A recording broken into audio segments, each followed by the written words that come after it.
ар үйдө аксакалдуу кары болсо, балпайган байбичеси дагы болсо, баласы бар тап эмгегинен жанында жаркылдаган жары болсо, баласы бар тап эмгегинен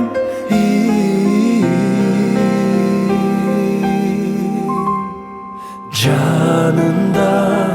жаркылдаган жары болсо, чоң ата бардыгына калыс болсо, чоң эне сук сөздөн алыс болсо, келини кербезденип бой көтөрбөй уулунда уят менен намыс болсо, келини кербезденип бой көтөрбөй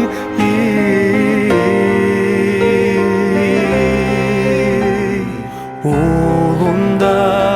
уят менен намыс болсо.